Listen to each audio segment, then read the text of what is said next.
আমরা হচ্ছে অ্যান্টিবায়োটিক্স নিয়ে আলোচনা শুরু করব। তাহলে অ্যান্টিবায়োটিক্স যেটা, এটা নর্মালি সে সকল ড্রাগস, যেই ড্রাগসগুলা ব্যাকটেরিয়াকে মেইনলি কিল করে, বুঝতে পারছো?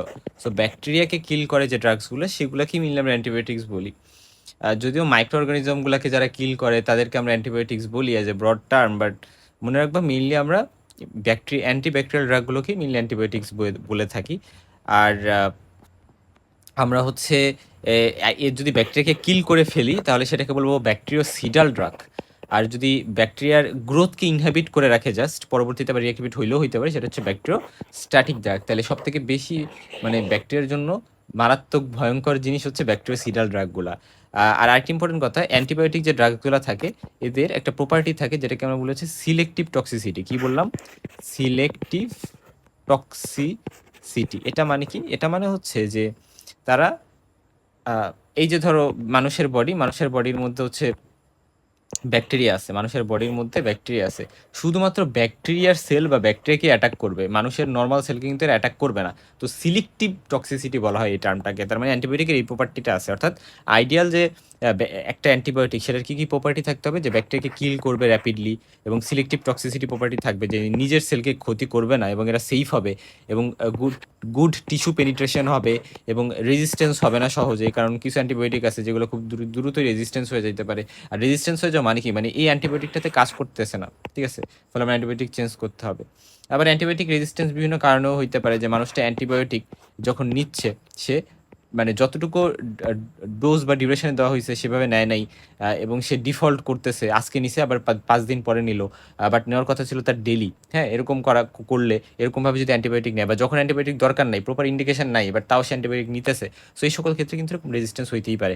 এবং আমরা অবশ্যই ট্রাই করি যে একটা ফাইন্যান্সিয়াল অবস্থা বুঝে অ্যান্টিবায়োটিকটা যাতে দেওয়া যায় সেটা মেকশিওর করতে হবে, ইনএক্সপেন্সিভ হইলে ভালো। আর আরেকটা বিষয় হচ্ছে যে অ্যান্টিবায়োটিক যখন আমরা ক্লাসিফাই করি তখন এই যে ধরো একটা ব্যাকটেরিয়া, তাহলে ব্যাকটেরিয়ার বাহিরে জানো যে তোমার সেল ওয়াল থাকে, তাহলে এই সেল ওয়াল সিনথেসিস ইনহিবিটর কিছু অ্যান্টিবায়োটিক আছে, যেমন পেনিসিলিন, সেফালোস্পুরিন, এই গ্রুপের যে ড্রাগগুলো খুব কমনলি আমরা বলি পেনিসিলিন, সেফালোস্পুরিন, বা কার্বাপেনিম, মোনোব্যাকটামস, ভ্যানকোমাইসিন, এই ড্রাগগুলা হচ্ছে মেইনলি তোমার এই সেল ওয়াল সিনথেসিসকে ইনহিবিট করে।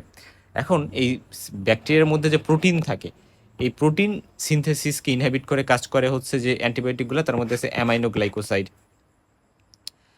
তারপর হচ্ছে তোমার ম্যাক্রোলিডসের মধ্যে ওই যে ইরাইথ্রোমাইসিন, ক্লারিথ্রোমাইসিন, অ্যাজিথ্রোমাইসিন। সো এই যে এই ড্রাগসগুলো কিন্তু এটার আন্ডারে আছে।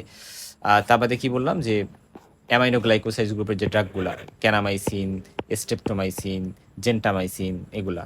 তারপরে টেট্রাসাইক্লিনও কিন্তু এটার মধ্যে পড়ে, ক্লোরামফেনিকলও এটার মধ্যে পড়ে, ইভেন ক্লাইন্ডামাইসিন, লিনেজোলিড, এগুলো প্রোটিন সিনথেসিস ইনহিবিটরের মধ্যে পড়বে। এখন আসো প্রোটিন সিনথেসিস ইনহিবিটরের পরে আমরা চলে যাই যে ভিতরে ডিএনএ সিনথেসিস ইনহিবিট করে কাজ করে কোন ড্রাগগুলা। তাহলে আসবে যে ড্রাগগুলো, সেটা হচ্ছে ফ্লুরোকুইনোলন্স ড্রাগগুলোর নাম বলো তো? ওই যে সিপ্রোফ্লোক্সাসিন, মক্সিফ্লোক্সাসিন। সো ওই যে ফ্লোক্সাসিন যেগুলো এগুলো ফ্লুরোকুইনোলন্স। এখন আসলে যে মেট্রোনিডাজল গ্রুপটাও কিন্তু ডিএনএ সিনথেসিস ইনহিবিটরের মধ্যে পড়তে পারে। আরএনএ সিনথেসিস ইনহিবিটর একটা ড্রাগ আছে, রিফাম্পিসিন।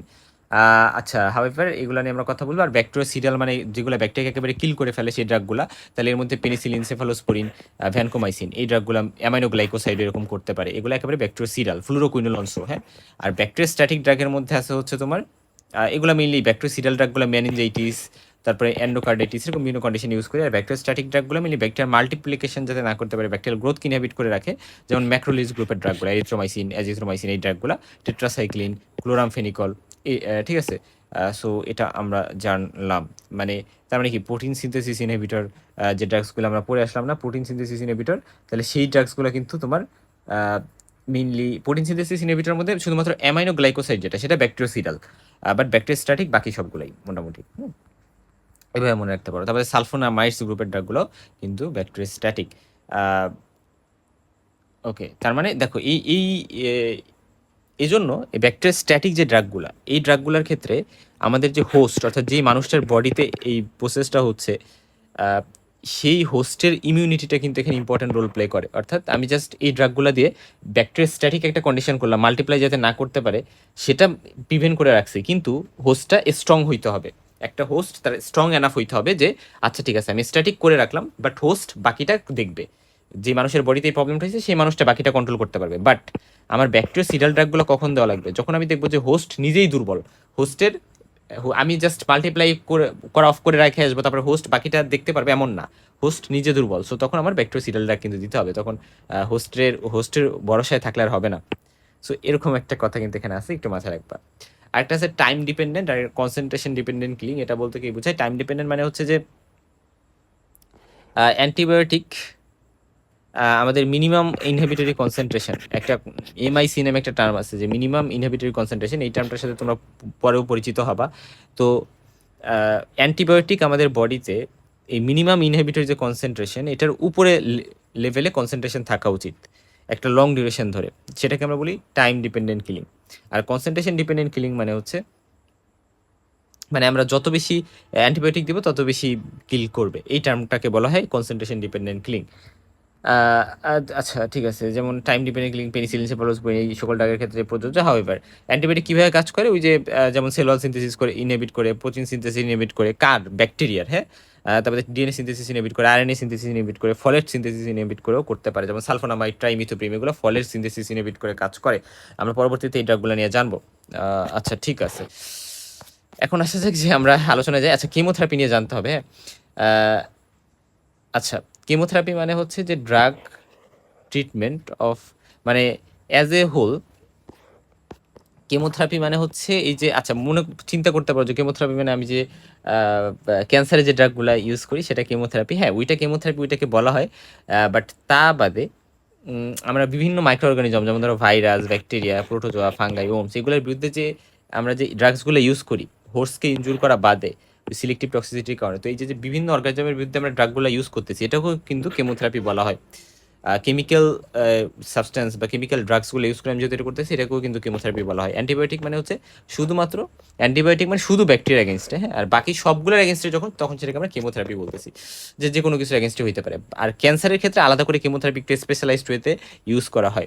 তার মানে অ্যান্টিবায়োটিক কিছু কেমিক্যাল সাবস্টেন্সেস যেটা various species of micro organism. আচ্ছা, আরেকটি ইম্পর্টেন্ট কথা, এই যে আমরা যে অ্যান্টিবায়োটিক তৈরি করি, তোমরা জেনারেল ফার্মাকোলজি পড়ার সময় পড়ে আসছো যে অ্যান্টিবায়োটিক আমরা যে তৈরি কিভাবে করি, বিভিন্ন মাইক্রো অর্গানিজমের সহযোগিতাতে কিন্তু তৈরি করা হয়।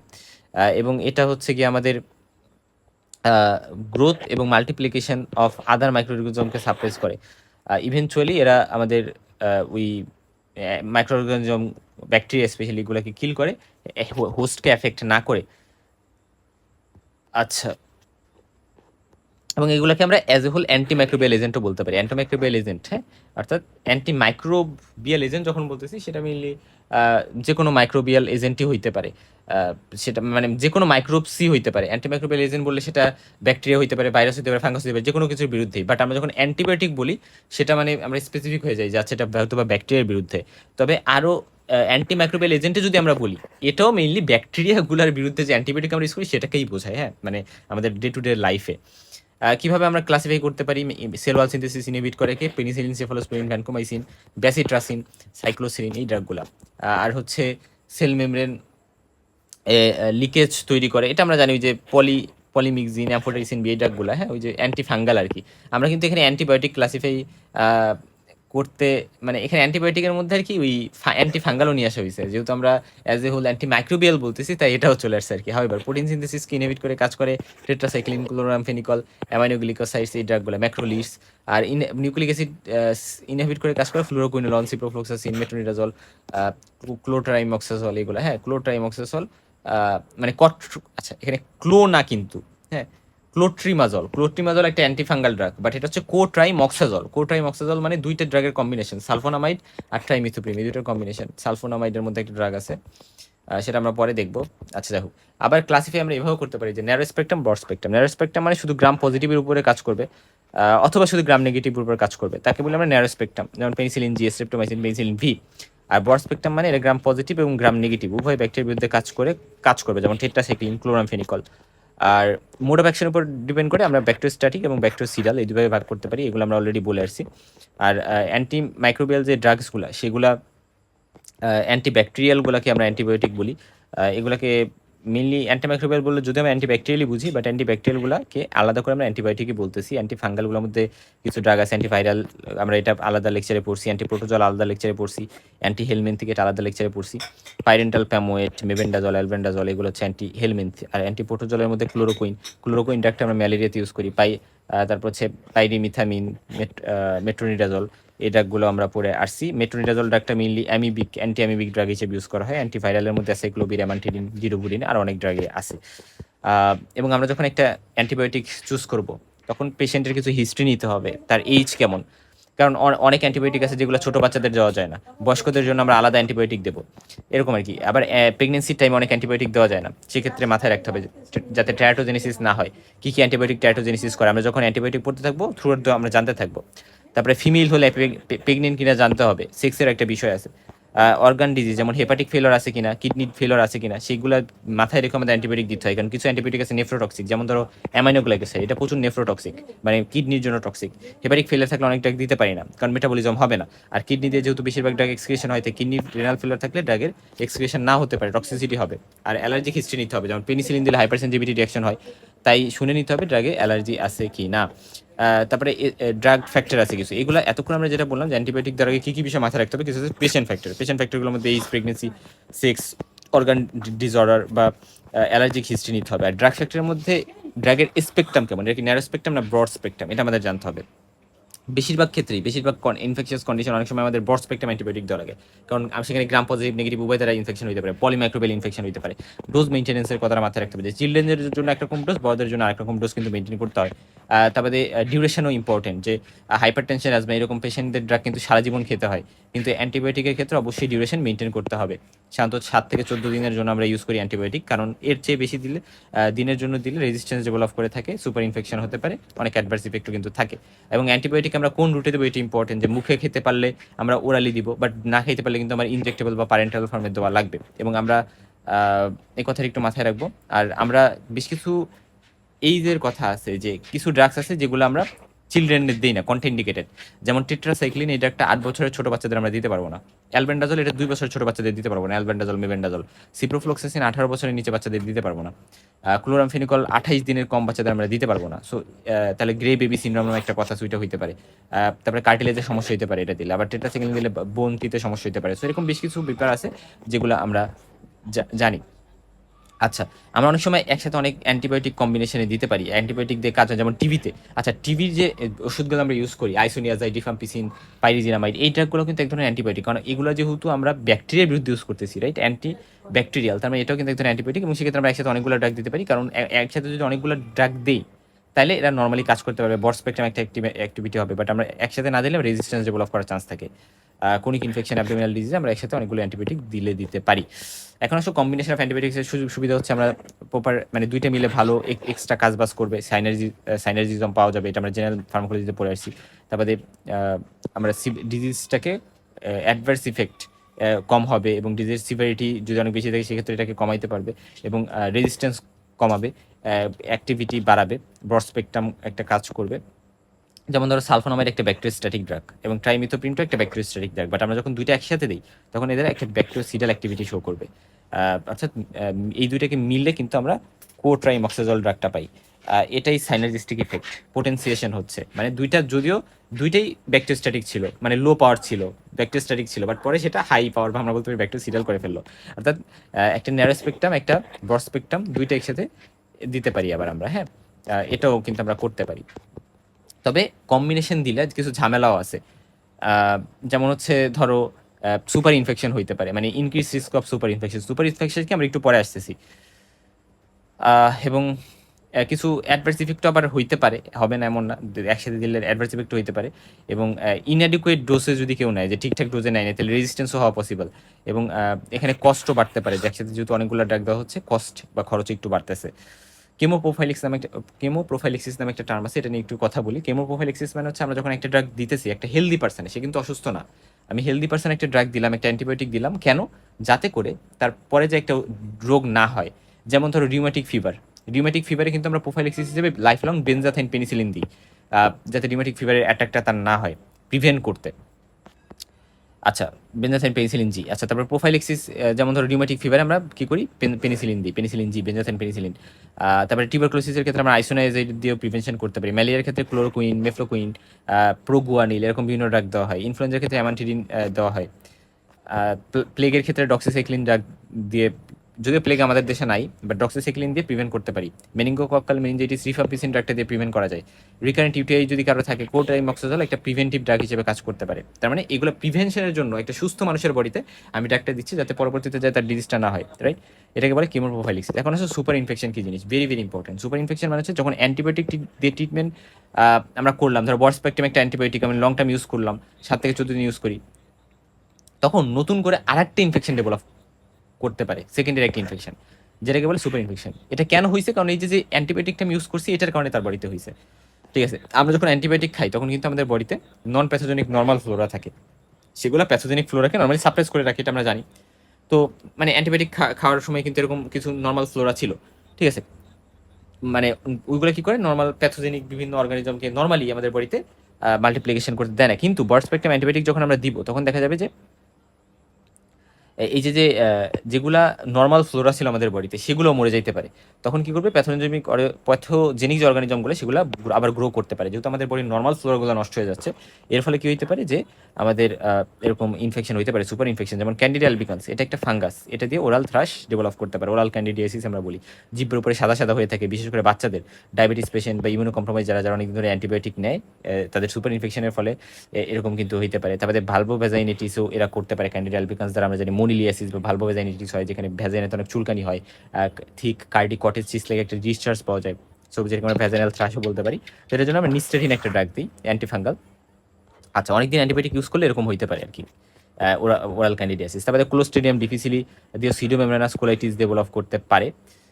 এটার জন্য আমরা মেট্রোনিডাজল ট্রিটমেন্ট হিসেবে দেই। তো মানে এটা কেন? কারণ হচ্ছে যে একটা মানে ক্লোস্ট্রিডিয়াম ডিফিসিলি নর্মালি ধরো ইনফেকশন করবে না, বাট এরা নর্মাল ফ্লোরা হিসেবে থাকলো, বাট এরা কিন্তু এরকম করতে পারে যদি অনেকদিন ধরে অ্যান্টিবায়োটিক ইউজ করা হয়। তারপরে সিউডোমোনাস দিয়ে আবার আমাদের গ্রাম নেগেটিভ দিয়ে ইউটিআই হইতে পারে, প্রোটিস দিয়ে ইউটিআই হইতে পারে, সেরকম কিন্তু হইতে পারে। সেক্ষেত্রে আমরা যেমন যদি সিডোমোনাস দিয়ে হয়, তাহলে সিডোমোনাস দিয়ে হইলে আমার কি করতে হবে বলো তো? আমরা অ্যান্টি সিডোমোনাল কিছু অ্যান্টিবায়োটিক আছে সেগুলো দিতে হয়, পাইপারিসিলিন বা কার্বেনিসিলিন, এগুলো অ্যান্টি সিউডোমোনাল অ্যান্টিবায়োটিক। প্রোটিয়াস দিয়ে হইলে আমরা সেফালোস্পোরিন বা জেন্টামাইসিন দিয়ে ট্রিট করতে পারি। তো আমরা যদি সুপার ইনফেকশন প্রিভেন্ট করতে হয় তাহলে অ্যান্টিবায়োটিকের ডোজ ডিউরেশন ঠিক করতে হবে, ন্যারো স্পেকট্রাম অ্যান্টিবায়োটিক ইউজ করতে হবে। আমরা বড় স্পেকট্রামে গেলে বড় স্পেকট্রামগুলো আমাদের নর্মাল ফ্লোরাগুলোকে নষ্ট করে দিতে পারে। কোয়ার্করা তো একটুখানি সর্দি কাশি দেখলেই দেখা যায় সেফ 3, মানে এরকম অ্যান্টিবায়োটিক দিয়ে দেয়, 3rd জেনারেশন অফ সেফালোস্পোরিন, সেফিক্সাম দিয়ে দেয়। তো পেশেন্টের হয়েছে ভাইরাল জ্বর কিন্তু দিয়ে দিছে সেফ 3, 2-1 দিন খেয়ে সুস্থ হয়ে যাওয়া, মানে 2 দিন সুস্থ হয়ে যায় পরে খাওয়া বাদ দিয়ে দেয়। এর ফলে এইভাবে কিন্তু সুপার ইনফেকশন মানে অ্যান্টিবায়োটিক রেজিস্ট্যান্স হইতে পারে, কি ড্রাগ রেজিস্ট্যান্স।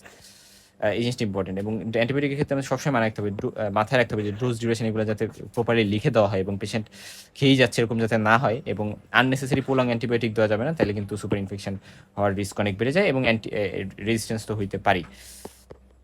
আচ্ছা, এটা very very important for written exam, হ্যাঁ, যে প্রিন্সিপালস অফ অ্যান্টিমাইক্রোবিয়াল কেমোথেরাপি বা অ্যান্টিমাইক্রোবিয়াল থেরাপি।